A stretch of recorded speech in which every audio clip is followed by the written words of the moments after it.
नमस्कार, मैं हूं प्रियंका। एनडीटीवी राजस्थान देख रहे हैं आप। राजस्थान में भीषण गर्मी का दौर जारी है। गर्मी से लोगों का लगातार हाल बेहाल हो रहा है। प्रदेश के 11 जिलों में लू की चेतावनी जारी की गई है। वहीं दूसरी ओर कई जिलों में मौसम में बदलाव भी देखा जा सकता है। कई जिलों का तापमान 45 डिग्री के भी पार पहुंच गया है। बीकानेर, चूरू, गंगानगर, हनुमानगढ़ जैसे जिलों में हीट वेव का अलर्ट जारी किया गया है।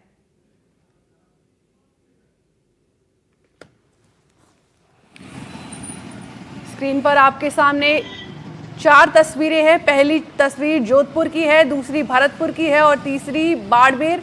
चौथी तस्वीर आपको चूरू की दिखा रहे हैं, जहां पर गर्मी से लगातार लोगों का हाल बेहाल हो रहा है। जोधपुर में आप देख रहे हैं सड़कें सुनसान पड़ी हैं, लोगों का घर से निकलना बिल्कुल कम हो रहा है। दूसरी तस्वीर में आप देख सकते हैं भरतपुर की है, जहां पर 47.48 के करीब पारा पहुंच चुका है। तीसरी तस्वीर में आप बाड़मेर में देख रहे हैं, जहां पर तेज चिलचिलाती धूप नजर आ रही है। और चौथी तस्वीर में आपको दिखा रहे हैं चूरू की, जहां पर लोग पीने के पानी को लगातार पीने पर मजबूर हैं। भरी गर्मी में लोग पानी का सहारा लेते नजर आ रहे हैं।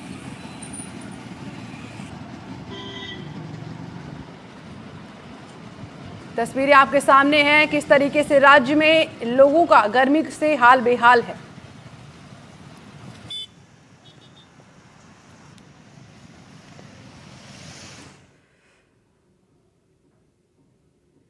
तो वहीं बात बाड़मेर की करें तो भीषण गर्मी का कहर लगातार जारी है। मौसम विभाग की माने तो शुक्रवार को तापमान ने सभी रिकॉर्ड तोड़ दिए। जिले का तापमान 47.5 डिग्री तक पहुंच गया है। ऐसे में भीषण गर्मी की मार के चलते आमजन बेहाल है। दोपहर के समय सड़कें सुनसान और बाजारों में कर्फ्यू जैसा माहौल नजर आने लगा है। भीषण गर्मी और नौतपा के चलते चिकित्सा विभाग ने तैयारियां शुरू कर दी हैं। अस्पतालों में जबों, कूलर के साथ साथ एयर कंडीशनर दुरुस्त कर दिए गए हैं। साथ ही अतिरिक्त बेड की व्यवस्था सुनिश्चित की गई है। राज्य के अस्पताल के सुपरिटेंडेंट ने जानकारी देते हुए बताया कि अभी तक हीटवेव से पीड़ित मरीज सामने नहीं आए हैं, लेकिन गर्मी से संबंधित मरीजों की संख्या में बढ़ोतरी जरूर हुई है। ऐसे में एहतियात के तौर पर आमजन से बिना काम घरों के बाहर नहीं निकलने को लेकर अपील की गई है। साथ ही शीतल पेय पदार्थों का सेवन कर खुद को डिहाइड्रेट रखने की सलाह भी प्रशासन की तरफ से दी जा रही है। प्रदेश के पश्चिमी जिले यानी बाड़मेर में भीषण गर्मी का कहर जारी है। कल यहां पर तापमान 47 डिग्री को पार करता हुआ करीब 47.5 डिग्री के करीब पहुंचा था। तो ऐसे में यहां आमजन के हाल बेहाल है। लोग भीषण गर्मी के चलते घरों में दुबकने को मजबूर है। दोपहर होते होते बाड़मेर शहर की सड़कें सुनसान नजर आने लगती है और बाजारों में कर्फ्यू जैसा माहौल यहाँ पर हो जाता है। हमारे साथ कुछ लोग हैं, इनसे बातचीत करेंगे। सर, गर्मी बहुत ज्यादा है, बचने के लिए क्या उपाय कर रहे हैं? गर्मी तो सुबह दिन उदय होते ही 9 बजते 42 डिग्री हो जाता है गर्मी। अब घरों में बैठे रहते हैं, कूलर है, पंखे है और जो पेय पदार्थ है उनका उपयोग करते हैं। तो ये कह रहे हैं कि यहाँ सुबह होती नहीं, सीधी दोपहर। हाँ, दोपहर हो जाती है साहब। सुबह 9 बजे तो गर्मी 42 डिग्री हो जाता है, दोपहर ही हो गई नहीं। और करते करते 47-48 डिग्री हो जाता है गर्मी। तो वैसे गर्मी तो पहले भी पड़ती थी, लेकिन लोग अब सोशल मीडिया का जमाना हो गया, लोग बार बार देखते हैं मोबाइल में गर्मी है। गर्मी तो पहले थी, पर अब पहले से ज्यादा, क्यों वृक्ष की कटाई ज्यादा हो रही है। बिल्कुल। अच्छा, कल से नौतपा शुरू हो रहा है, तो क्या मानते हैं, नौतपे में गर्मी पड़नी चाहिए या नहीं पड़नी चाहिए? गर्मी तो पड़नी चाहिए। क्या मान्यता है, सुनी है आपने? इसमें तो आगे देखता है बारिश कैसी होगी। ज्यादा जो गर्मी होती है तो ज्यादा बारिश होती है। हाँ बिल्कुल। ये तो अभी तापमान जो है 48 डिग्री के करीब है, तो नौतपे में कहाँ तक पहुंचेगा पता है? ये लगभग 50 के तक जाएगा, 50-55 ये अनुमान लगा सकते हैं। इससे ज्यादा तो बिल्कुल। ये लोग हैं, इनका कहना है कि ये प्राकृतिक चीज है। अच्छा, गर्मी बहुत ज्यादा है, क्या कौन सी तकलीफ होती है गर्मी में? तो ज़्यादा तो अभी देखो कि ज़्यादा गर्मी होती है, लोगों को चलने में और दिक्कत होती है, सांस में तकलीफ होती है। और लोगों को अभी इस गर्मी के टाइम में ज़्यादा पानी पीना चाहिए और ज़्यादा धूप में नहीं चलना चाहिए। आपके जहाँ पे भी जो घर में रहते हैं वहाँ पे सुरक्षित रहे और ज़्यादा पानी पिए। अच्छा, बाजारों में, सार्वजनिक स्थलों पर कहीं पर भी सरकार की तरफ से पानी, छाया की व्यवस्था, कूलर की व्यवस्था कहीं है? अभी तक तो इतना देखने को नहीं मिला है, लेकिन सरकार को भी इस मुद्दे पर आना चाहिए और जगह जगह पानी की व्यवस्था करवानी चाहिए। बिल्कुल, आप देखिए कि किस तरह से लोग जो है, आप, मैं अपने कैमरामैन से कहूंगा कि आपको दिखा दे कि रिक्शा है, उसके अंदर जो है गर्मी से बचने के लिए शरण लिए हुए हैं। यहाँ पर भी आप देखेंगे कि एक जो ढाबा है वहां पर बड़ी संख्या में लोग जो है पेड़ की छावा में बैठकर जो है गर्मी से सुस्ता रहे हैं। गर्मी बहुत ज्यादा है, कितना क्या महसूस करते हैं?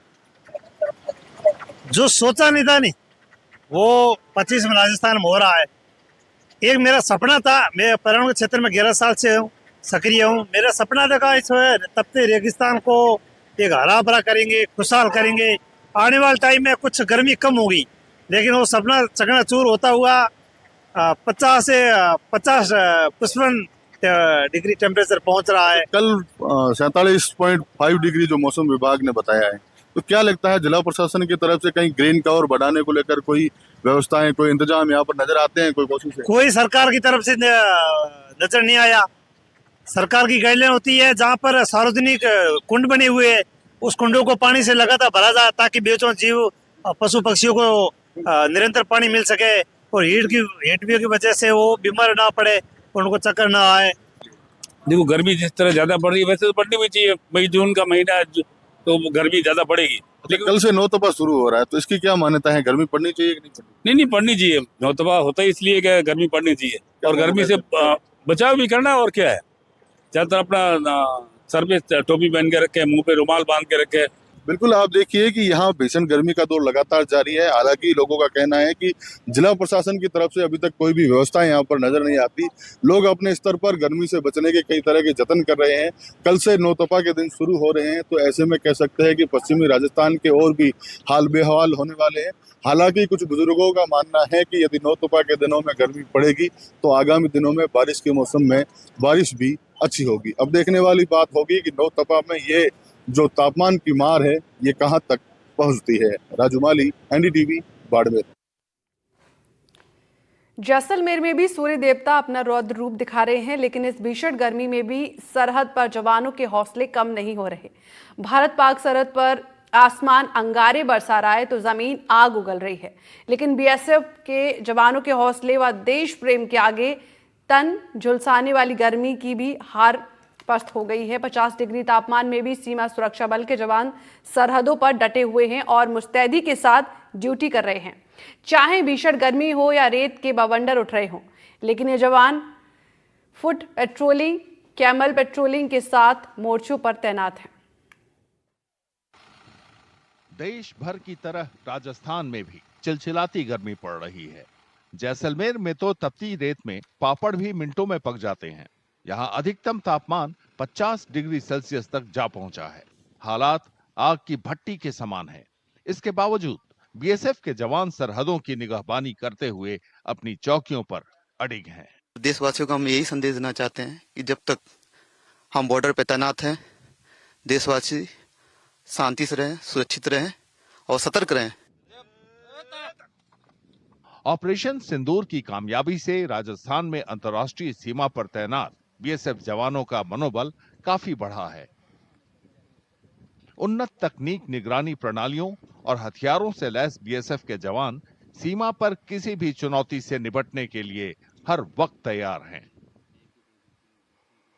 22 अप्रैल की जो घटना हुई थी जिसमें पाकिस्तान के सपोर्ट से कायराना हरकत हुई थी, उसके बाद से हमें लग रहा था कि कुछ न कुछ हरकत वो और कर सकता है, और उसके साथ साथ हमें भरोसा था कि हमारी तरफ से भी उसको उचित जवाब दिया जाएगा और उसके लिए हम पूरी तरह से तैयार थे। वैसे हमारी तैयारी में बता दूं कि क्योंकि आपने खुद ही बोला कि BSF first line of defence है, तो हम हमेशा तैयारी की हालत में रहते हैं, हमेशा चौकन्ने रहते हैं। पूरा इलाका हमारे निगाहों में रहता है, हमारी ट्रेनिंग चलती रहती है क्योंकि बीएसएफ एक प्रोफेशनल फोर्स है। इस दौरान भी हमारी तैयारी थी, हमारे डिफेंसेस हमने ऑलरेडी मजबूत किए हुए थे, हमारा सर्विलेंस ग्रिड है वो ऑलरेडी इन प्लेस था, लगा हुआ था, और इसके साथ साथ जो एयरफोर्स और आर्मी का सर्विलेंस ग्रिड है उसके साथ में हमने अपना सर्विलेंस ग्रिड भी इंटीग्रेट किया था, तो कोई भी हरकत हमारी निगाहों में आने से बच नहीं सकती थी। भीषण गर्मी में भी बीएसएफ के जवान पूरी प्रतिबद्धता के साथ सीमा पर गश्त लगाते हैं। उनका मकसद है कि सीमा रेखा के हर इंच की कड़ी निगरानी की जाए और उसे सुरक्षित रखा जाए। चुनौतियां तो जैसे आप जानते हैं कि सबसे पहले तो यहाँ पर जो टेम्परेचर है वो 50 से 55 के बीच में रहता है, जो कि इतनी गर्मी में बाहर निकलना बहुत मुश्किल होता है। और हमारी जो सीमा सुरक्षा बल है इंडो पाक बॉर्डर के ऊपर जो 24 घंटे यहाँ पे तैनात रहती है, इसलिए हम पाक की कोई भी गतिविधि ऐसी जो है उसका हम जवाब देने के लिए हर समय तत्पर रहते हैं। ये LMG जो आप लोगों ने लगा रखी है यहाँ पे, ये क्या उद्देश्य है इसका? उद्देश्य इसका यही है कि जैसे ही जो हमारे मार के रेंज में कोई ऐसे ड्रोन वगैरह आजकल जैसे ड्रोन की गतिविधियां ज्यादा हैं, जैसे पीछे अभी ऑपरेशन सिंदूर चला है, उसमें पाक की तरफ से ड्रोन की गतिविधियां ज्यादा थी और उसको मार गिराने के लिए हमने LMG यहाँ पे तैनात की हुई है। ऑप्स सिंदूर के बाद आपने ऑप्स सिंदूर के दौरान में देखा होगा कि किस तरीके से हमारे बॉर्डर को हमारे जो सिविल इंस्टीट्यूट्स है, पीछे सिविल आबादी है, उस एरिया को टारगेट करने की दुश्मन द्वारा नापाक कोशिश की गई। तो उसी को मद्देनजर रखते हुए हमने अपने बॉर्डर को और ज़्यादा मुस्तैदी से पहले की तरह ही, क्योंकि जैसा आपको पता है कि BSF की जो देश की पहली रक्षा पंक्ति है वो 24/7 365 दिन हर तरह के मौसम में बॉर्डर पे छाई हुई है और इसी वजह से दुश्मन की कोई भी जो ग्राउंड की हरकत है या जो एयर थ्रेट है उसको BSF नाकाम करने में कामयाब रही है। BSF ने ऑपरेशन सिंदूर के दौरान दुश्मन की रणनीति में अहम बदलाव देखा। इसमें पारंपरिक जमीनी हमलों की जगह ड्रोन ने ले ली थी। BSF ने मौजूदा संसाधनों के इस्तेमाल में महारत हासिल की है और हवाई खतरों का पता लगाने और उन्हें तुरंत बेअसर करने के जवाबी उपाय भी तैयार किए हैं। उस दौरान पहली बार अपेक्षा के अनुरूप तो नहीं कहेंगे, अपेक्षा के विपरीत हमारे काउंटर पार्ट ने, दुश्मन पाकिस्तान ने ड्रोन्स का इस्तेमाल किया। हम सोच रहे थे कि टैंक्स वगैरह आएंगे या पैदल सेना का कुछ अटैक होगा, बट इस बार उन्होंने इस तरह का कोई कार्रवाई ना करके टेक्नोलॉजी का इस्तेमाल किया और ड्रोन्स को भेजे। और ड्रोन्स भी एक दो नहीं, काफी मात्रा में, एक के बाद एक उन्होंने स्वयं ड्रोन्स का इस्तेमाल किया, चाइना की मदद से या तुर्की की मदद से। और उसके लिए हम पहले तो एकदम से थोड़ा सा तैयार नहीं थे, बट जैसे हमें पता था कि इस तरह कुछ हो सकता है, तो उसके लिए हमारे पास कुछ उपकरण इस तरह के थे जो हम उसको डिटेक्ट कर सके और न्यूट्रलाइज कर सके। हमारे पास में, जैसे आप देख सकते हैं पीछे, हमने इम्प्रोवाइज तरीके से एक LMG माउंट करके ड्रोन्स को न्यूट्रलाइज करने का हमने एक जरिया बनाया। सीमा पर तैनात BSF की महिला कर्मचारियों ने बताया कि वे पुरुष सहकर्मियों के समान अपना कर्तव्य निभाती हैं। उन्होंने जोर दिया कि वे किसी मामले में पुरुषों से कम नहीं। कहा जाता है पुरुषों की और महिलाओं की बराबरी की बात, यहाँ 50 डिग्री के अंदर आप उसी तरीके से पेट्रोलिंग कर रही हैं जिस तरीके से पुरुष करते हैं। जी कर रहे हैं, हमें अच्छा लग रहा है और हम ऑन ग्राउंड कर रहे हैं और सब हो रहा है और ऐसा कुछ भी नहीं है कि लड़कियां लड़कों से कम है और हम उनके बराबर ड्यूटी कर रहे हैं। जो भी उनको ऑर्डर मिलता है वो सेम हमें ऑर्डर में दिया जाता है और हम सेम वही ड्यूटी करते हैं जो वो लोग करते हैं। राजस्थान में पाकिस्तान से लगी 1070 किलोमीटर लंबी सीमा है। भीषण गर्मी के बीच हाल में पाकिस्तान के साथ सैन्य टकराव और बढ़ते खतरों के बीच BSF ने एक बार फिर दिखा दिया है कि क्यों उसे भारत की पहली रक्षा पंक्ति कहा जाता है।